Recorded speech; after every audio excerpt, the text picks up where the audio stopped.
Мына жерде бүгін Сарыағаш қаласында Данияр кілем жуу орталығындағымыз Жәкеңнің мекемесінде Түркиядан қонақ ағайын, түрк ағайындар келіп жатыр. Осыдан шай бұрын естеріңізде 10 щеткалық миссион макина конвейерный машина орнатқан болатынбыз. Осының обслуживаниясына келдік. Мына жерде мына видеоның тақырыбы кілемдерді жайғаннан кейін кілемдерде мынандай не қалады? Волна, орысша айтқанда, немесе толқын із болып қалады. Мына Жәкеңнің өзінің изобретениясы. Мына жерде 32-лік труба.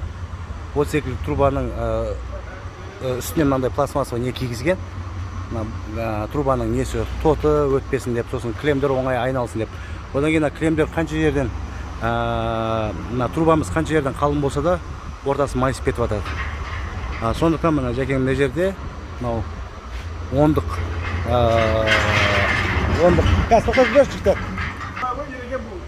комментировать етіп жүріңізші өзіңіз мына жерден.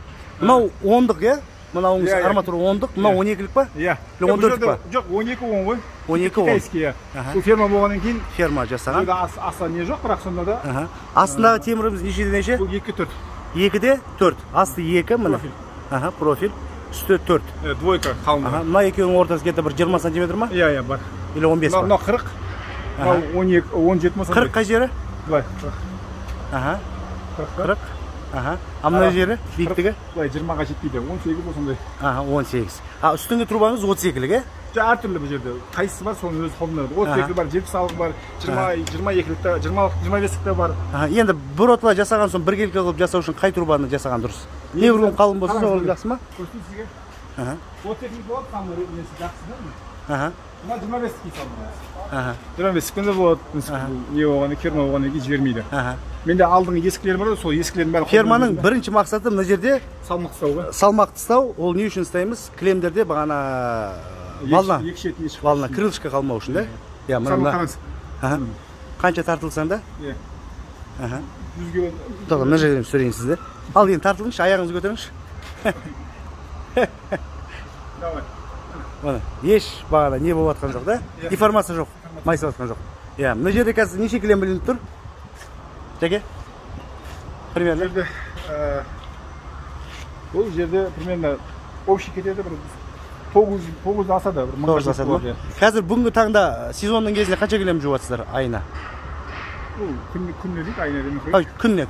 Күнне 1000 жарым сондай. 1000 жарым, е? Ана жолдар 1800-ге шықтыңыздар дейді. Ораза кезде енді. Ораза кезде, енді 1000 жарым стабильно ғой. Сосын мыналарды да түсіндіре кетіңізші, бұл қай себептен бұларды істеп қойғансыздар? Бұл бізде ауылда жаңбыр, жел, аяқ асты жел болады, жаңбыр болады. Шаң болады, е? Сол кезде бүйтіп түсіресіздер, қалай түсіресіз? Көрсетіп жүрші. Қиын ба, оңай ма негізі? Ол өзіңіз істегенсіз ба негізі? Самодельный, е? Сварка бені. Болды, түсінікті. Жәкеңнің мына жерде. Кілем жуғыштардың көп мынандай несі бар. Бүйтіп кішкене екі есеге азайтып айтады негізі. Енді бұл жерде 900-дан көп ажалдар жуылған бұл жерде. Мына Жәкең осыдан 3-4 ай бұрын бізден миссион макина конвейер машинасын алған. Автоматтық оборудование. Кезінде 20-24 адамға дейін жұмыс істеген. Қазір мына цехның ішінде сізге саусақпен санап көрсетем, қанша жігіт жұмыс істеп жатқанын. Мына жерде поливальный оборудование сыртқа қойған екен, шаң шығады деп. Енді арзан құрылғы болған соң бұның шаңы шығып отырады. Мына мысал мыналар кір кілемдер. Мына жерде жоқ дегенде бір 500 квадрат бар. Мына жерде бір 200 квадрат. 700 квадрат. Одеялдарды осыда жуып жатыр екен. Мына миссион макинамен бірге қосымша біз бұны Түркиядан өзіміз алдырып бердік, компрессорда керек. Одан кейін бағана судың давлениясын көтеретін. Суды осы жерге мына бассейнге жинап қояды екен.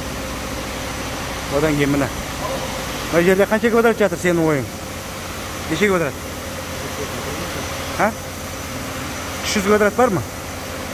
Бар. 300 квадрат. Бағана 700 дедік, мына 1000 квадрат уже мына жерде. Мына 3 ай бұрын қойған құрылғымыз. Қакеңнен бір интервью алып жіберейік. Қаке, сізді 1 минутқа болады ма? Неше ай болды мына жұмыс істеп жатқаныңызға? 3 жылдан асты. 3 жылдан асты. Басында немен жұмыс істеп жүрдіңіздер? Ротормен. Ротормен. Таңертең қаншада бастаушы едіңіз жұмысты? Таңертең сағат 9-да бастап, түнгі сағат 12-ге дейін. Түнгі сағат 12-ге дейін. Қазір конвейер машина алғаннан бері қанша сағат жұмыс істеп жатсыз? 9-дан 7-ге дейін. 9-дан 7-ге дейін. 9-дан 7-ге дейін. Сол кезде 3 сағат жеңіп отырсыздар. Әрі 1 минут. 4 сағат жеңіп отырсыздар. Ол кезбен қазіргі салыстырған кезде мына щеткалар автоматтық түрде өзі көтерілді. Міне. Объемда өсті ғой енді ол жылдарға қарағанда. Былтырға қарағанда объемы артты, уақыттан ұтты. Әрі объем артты, әрі де уақыттан артты. Сапа жағынан қалай негізі? Жақсы. Конвейердің. Жоқ, кілем жуу сапасы, конвейердің сапасы емес? Сапасы әдемі. Әдемі, көңілден шығып жатыр, иә? Түрк ағайын қазір келіп отыр ғой менімен бірге. Шағымдарыңыз болса айтып отырыңыздар. Бірақ енді бәрін көрсеттік қой мына жерде. Бүкіл жерін бәрін дұрыстадық. Бағана көрсеттік, қалай обслуживать ету керек, қай жерінен майлау керек деген жағдай. Мына кремнің қалай шайылып жатқанын да көрсетейін. 1 грамм көбік жоқ. Мына жерде былай, көбісіне конвейер сұрайды. 2 ряд болады, міне. Қазір екінші рядта өзі автоматтық түрде тоқтайды. Біріншіде шампунь құйылып отырады, екіншіде су құйылады, екіншіде шайылады. Міне, екінші щеткамызда тоқтады. Одан кейін шаятын роликовый щеткамыз ол да қазір клем біткеннен кейін тоқтайды. Мына жерде міне 2 центрифуга жұмыс істеп жатыр. Бағана бұның дауысы өте қатты шығатын түрік мастеріміз дұрыстап берді. Дауысы бағана қатты еді негізі. Енді? Қазір жақсы. Қанша жыл болды мынандай сарылап жатқан центрифугамен жұмыс істеп жатқандарыңызға? Жарты жылдан асты. Енді қазір? Нормально. Не орады? Скотч па? Әшей бір скотчпен шешті ма? Мына центрифуга сарылап қатты үлкен дауыспен жұмыс істеп жатқан. Мына жерде жұмыс істеу мүмкін емес болатын. Соншалықты бағана сартылаған соншалықты адамның басын ауыртып жіберетін. Оны да қазір осы видеода көрсетем. Бұл видеоның тақырыбы бағанағы трубаларда клемнің ізі қалмауы, екінші мына центрифуганы дауысын қалай азайту. Енді мына жерде, кім айтады мына жерде неше квадрат бар? Мына жерде неше квадрат бар? Мына жерде сенің ойың неше квадрат бар? Мына жерге кел. Неше жыл болып жұмыс істеп жатқаныңа? Бірінші рет? Бір жыл. Неше квадрат бар мына жерде? Ойың? 100 квадрат. Ят енді саған, ят. Бір жылда, аға, мына жерде неше квадрат клем бар? Ана жерде, сіздің ойыңыз. Ана жерде, Артур. 350 квадрат бар. 350, жоқ. Қателесесіз, о жерде жоқ дегенде 600-700 квадрат бар. 600-700 квадрат. Бағана 1000 квадрат санағамыз. Ана жерде 700, 1600-1700. Мұн Жәкеңнің өзіне сұрайды. Мен енді көп видео түсірген кезде осы адамдардың тәжірибесін осы Жәке, мына жерде неше квадрат бар деп ойлайсың, о жерде есіктің аузында. О жерде ма? Көзге аз болып көрінгенмен 800 шығады. 800, мен 700 деп айттым. О, міне, опыты бар жігіттер. Бағана бір жігіт 100 квадрат бар дейді. Енді ят дедім мен. Бір жыл болып жұмыс істеп жатқанмын дейді. 2 клемін қойсаң 100 квадрат шығады. Дұрыс айтасыз. 4 метрлік 4-6-дан 4 клем қойсаң уже 100 квадрат қой. Сол кезде қазір сіздің цехыңызда мен көріп тұрген 1800 квадрат клем бар екен. А жерде ілініп тұрған клем 900 дедіңіз ба? Келеді, 1000 дей берейікші. 2800 квадрат клем бар екен. Кірі, тазасы. Мына ішіне бар ма клем? Бұл ішіне жоқ. Онда 2 күннің клем болатын болса, 2 күннің клемі. Ал, Жәкем, былай қарай тұрайық. Міне, Жәкең өзі 3-4 ай бұрын бізден құрылғыны алған. Кішкене былай келейік, Жәкем, мына жақта. 4 ай емес қой, 6 ай болып қалды. Ой, 6 ай болып қалды ма? Жаңа жылдан келді ма? Декабрь соңында келді ғой. Дұрыс. Енді мына түрік ағаймен өзіңіз шақыртуыңызбен келдік Түркістанға. Түріктерге мысалы айтайын енді рахмет. Международный сервис дейді ғой. Осыдан көрсе болады. Келді. Бір сұрақтар бар еді өзімізге байланысты. Соның бәрін шешті, берді. Бір күнде бітті, бір күн болған. 5-6 сағаттың ішінде бітіріп кетті. Ол мысалы Так. Жәке, қайда звондап интервьюді бұл жерде мына жерге кішкене тыныш жерге барайықшы, өзі дұрыс жазбайды. Тыңдап отқан жігіттер не болмасын, дауысты дұрыс естісін. Осындай бір жерге келеміз ғой, ме? Кеңіз. Ал енді жалпы біздің сервистен жеке жалпы біздің компаниядан немесе миссион макинадан кілем жуу сапасынан, құрылғыдан өз ойыңызды айтып өтсеңіз.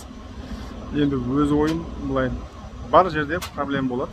Оны шешіп жатырмыз, Құдайға шүкір. Серьезный проблемалар бар, жоғындай жоқ серьезный проблемалар. Мына мына кісі келді, Сулейман деген кісі. Қазір көрсеңде. Міне отыр, жұмысын бітіріп. Сарыағаштың ыстығы. Ел сала, ел сала. Сілман, ел сала. Сарыағаштың ыстығы страшно болады. Сарыағаш. Плюс 50 болады. 50 градуста мына күннің астында видео жазып тұрық Жәкеңмен. Мына күмбез әдемі екен Жәке, былай тұрайықшы, күмбезді көрсекші. Жалпы қалай, біздің өзімізде құрылғымыздан жалпы разысыз ба, ризасыз ба? Иә, шағым бар ма? Ешқандай шағым жоқ, Құдайға шүкір. Шағымдар болды, ол жұмыс барысында шешіліп жатыр. Жалпы маған звондап, бір телефонды маған хабарласа маған бір күндер сәттер болды ма? Ондай болған жоқ. Болса да мысалы азан-азан обедте өзіңіз хабарласып, шұғыл болған кезде хабарласып тұрсыз ғой. Мен өзім негізі шындығы керек, өзім мақтағым келіп тұрған жоқ. Телефон көтермеген адамға негізі жаман не қылам. Аллергиям ұстайды да. Иә, енді ондай болады, мысалы звондайсың, енді бұл сөздің айыбы жоқ, дәретханада да болуы мүмкін, душқа кіріп кетуі мүмкін. Иә, ондай кездерде енді болады, ал енді бір жарты күннің ішінде ол телефонның қазір 21-ші ғасырда любой адам, 10 минут сайын қарайсың телефонда. Иә, сондықтан бағана кішкентай клиент, үлкен клиент демейміз. Бір телефон звонок келді ма, біз сол клиентке звондап, қал жағдайын біліп, бір проблемасы бар жоқ екен шешпегенше, біз өзіміз жалпы, мен өзім жалпы тыным таппаймын. Жәке, көзіңіз жеттіңіз ғой сол жағына? Рас па? Или Ербол өзін өтірік мақтатқызып жатыр ма? Жоқ, ондай өтірік жоқ. Жоқ, мысалы өтірік болатын болса, мына кісі келмейтін еді ғой? Иә, мына кісі қазір мына кеп бүйтіп жөндеп. Жөндегенде бұзылған ештеңе жоқ, просто бір настройкаларында бір нюанстар бар еді, соны біз шұғыл не жоқ па, шұғыл андай проблема жоқ. Серьезно дегенде. Бірақ келген себебі басқа біреулер алып жатыр, соны походу кіріп кетіп жатыр. Осы. Негізі бұл кісі Алматыға келіп жатыр, бірақ біз просьба жасатып, Жәкеңнің сұранысымен Түркістан қаласына самолетқа билет алып, мына кісіні мына келіп, бүкіл Қазақстан Сарыағаш жақта деп ойлап қалмаңыз, негізі Қазақстан ондай емес. Сарыағашта жаман жер емес, негізі. Не ғой бағана оңтүстікке не дейді?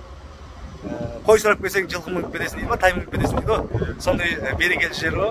Жәке, не істейміз онда? Біз жаймен жолға шығайық. Иә. Мына кісіден де ят болмасын, бір нан ауыз тиісін, сонымен жолға шығып кетейік. Рахмет сіздерге, Жәке. Міне, бүгінгі тақырыбымыз трубалар жайлы болды. Міне, трубалар қалай жасалды, көрсеттім сіздерге. Ал енді бағана центрифуганы мен сіздерге көрсете кетейін. Біздің видеоларда көбінесе, мен сізді айтам бұны, 30% реклама болса, енді реклама міндетті түрде керек, әрі бізге де, әрі сіздерге де. Ал, тоқтанды. Ал, тоқта. 70% бұл жерде сіздерге пайдалы. Мына центрифуга жарты жылдай сақылдап жұмыс істеп бас ауыртып жіберді дедіңіздер, мына түрік ағамыз келді. Енді бұл енді профессиональный бір решение емес. Тоқтатшы мына. Профессиональный бір решение емес, просто біз алып бұл жерге скотчташын орап қойдық. Уақытша. Бұл жайлы тағы да мен кейінірек видео түсірем. Мынаны босатып, астынан балғамен кішкене бүйтіп көтеріп жіберу керек. Көтеріп бүйтіп астынан балғамен ұрып. Болмай баратқан жағдайда мынаны кішкене кеңейту керек, кесігін. Сөйтіп ұрып, жақсап, мана қысу керек мына шестигранникпен. Ол болмаған жағдайда да бағана маған да айтып жатыр, мына жерде сваркамен бір-екі тамшы тамыз жіберу керек. Тамыз жіберсе, сол кезде мынау асты қарай кетпейді екен. Мынау бағана болды самағаса. Ал енді жабындар бағана қатты сартылдап жұмыс істеді ғой, Енді қазір дауысын естейміз сіздермен. Енді біз кірген кезде не видео жазамадық, не сөйлесемадық. Енді басты қатты ауырып жіберді, мазаны алып. Жақсап тарт. Ал енді қосыңдар. Мақтаған қыз деп мынау қазір сартылдап кетпесін. Көрдіңіздер, жай.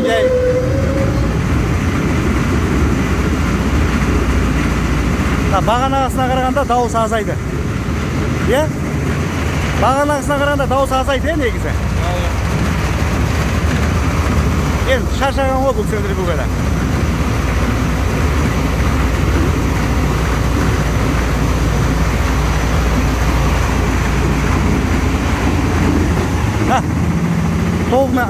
Толығымен енді ашылды. Бағана ашылмаған, кілем? Енді ашылды, міне, енді ашылды. Дауыс азайды. Дауыс азайды. Бағана бір клем сағанда вообще идеально жұмыс істеген болды. 1 грамм дауысы болмаған. Енді бұл видеода айтарым, кейбір бағана сартылақ баған центрифуганың дауысын хотя бы өстіп азайтып тұруға болады. Жақсы, бәлелеріңізге Сарыағаштан сәлем. Көріскенше.